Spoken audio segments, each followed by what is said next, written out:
안녕하세요. 배구도사입니다. 정관장의 에이스로 활약했던 메가와티 선수가 2년간의 정든 한국 생활을 마무리하고 고국 인도네시아로 돌아갔습니다. 많은 팬들은 그녀의 이별 이후로 어머니의 건강을 떠올렸는데요. 최근 인도네시아 현지 보도를 통해 그녀가 한국을 떠난 진짜 이유가 조금씩 드러나고 있습니다. 그 중심엔 메가의 연인 디오 노반드라가 있습니다. 디오 노반드라는 메가와 같은 1999년생으로 인도네시아 핀수영 국가대표 출신입니다.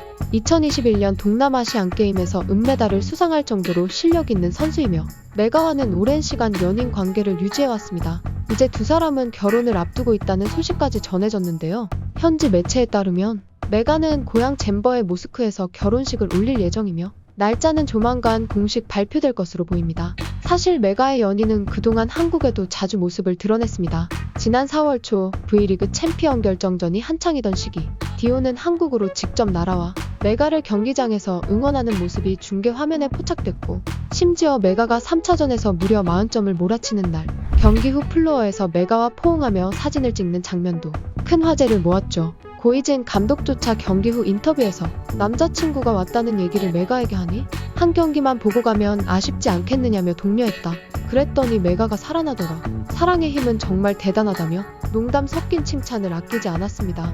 메가 역시 인터뷰에서 연애를 하며 느끼는 감정들이 큰 에너지가 된다며 연인의 존재가 자신의 활약에 긍정적인 영향을 주고 있다고 밝혔습니다. 그렇다면 팬들이 궁금해할 수밖에 없습니다. 과연 어머니의 건강 문제 외에 연인과의 결혼이 그녀의 한국 이별 결정에 영향을 주었을까? 정답은 그렇다입니다. 현지 매체는 메가의 재계약 포기 배경엔 가족뿐 아니라 남자친구와의 결혼 준비가 있었다고 보도했는데요. 이제는 단순히 경기를 뛰는 선수를 넘어 인생의 새로운 챕터를 준비 중인 여성으로서 자신의 길을 선택한 것입니다. 연인 디오는 메가와 마찬가지로 운동 실력뿐 아니라 학업 성적까지 뛰어난 인물입니다. 인도네시아 명문 아이르랑가 대학교 법학부를 졸업한 그는 스포츠계에서 신뢰받는 청년으로 알려져 있고 메가와 함께 인도네시아의 파워 커플로 주목받고 있습니다. 두 사람은 단순한 로맨스를 넘어서 서로를 지지하며 국가의 자부심을 안기는 상징적 커플로 성장 중입니다. 메가가 정관장을 떠나며 흘린 눈물, 그 이면에는 가족과 연인 사이에서의 고민이 있었을 것입니다. 하지만 지금 메가는 고국에서 가장 소중한 이들과 함께 새로운 삶을 시작하려 하고 있습니다. 자신의 뿌리로 돌아가 사랑과 꿈을 함께 그려갈 그 선택이 누군가에겐 아쉽지만 누군가에겐 진심 어린 축하의 대상이 되어야 할 것 같습니다. 한편 고국으로 돌아간 메가와티 선수로 인해 인도네시아 여자 배구 시장이 요동치고 있는데요. 먼저 메가는 한국에서 2시즌 동안 누구보다도 강렬한 활약을 펼쳤던 선수입니다.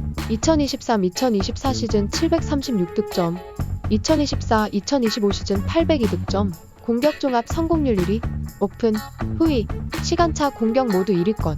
정말 실력으로 V리그를 흔든 아시아 쿼터였습니다. 하지만 이제 메가는 자신의 고향으로 돌아가 새로운 무대에서 도전을 이어갑니다.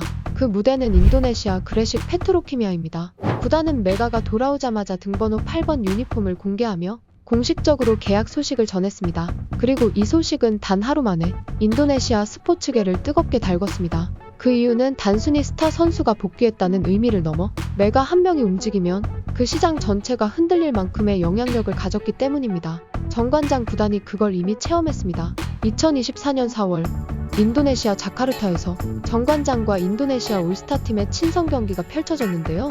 이 경기는 메가의 존재 없이는 불가능했던 행사였습니다. 그날 체육관엔 무려 12,000명의 팬이 몰려들었고 일부 팬미팅 좌석은 무려 50만 원이라는 고가에도 불구하고 매진됐습니다. 정관장 SNS는 팔로워 수가 30만 명 이상 급증했고 경기장엔 매 경기마다 인도네시아 응원단이 생기기 시작했죠. 이런 변화는 단지 정관장 한 구단만의 이득이 아니었습니다. 한국 배구 시장에도 큰 기회가 생긴 것이었는데요. 아시아 쿼터 제도를 통해 동남아시아 시장이 열리고 중계권과 스폰서 계약 가능성도 커졌습니다. 그리고 그 중심에는 언제나 메가가 있었습니다.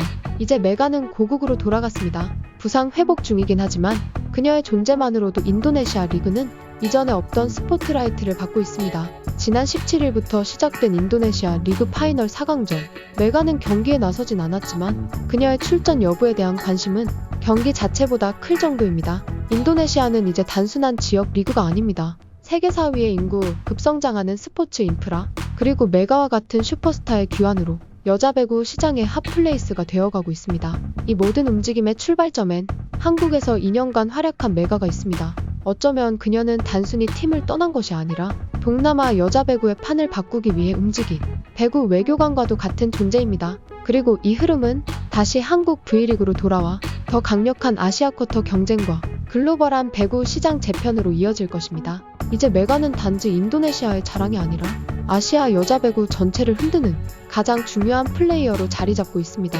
그녀의 다음 행보는 무엇일까요? 그리고 한국 V리그는 이 거대한 흐름에 어떤 식으로 다시 대응할까요? 다음 시즌이 벌써부터 궁금해지는 이유입니다. 지금까지 배구도사였습니다.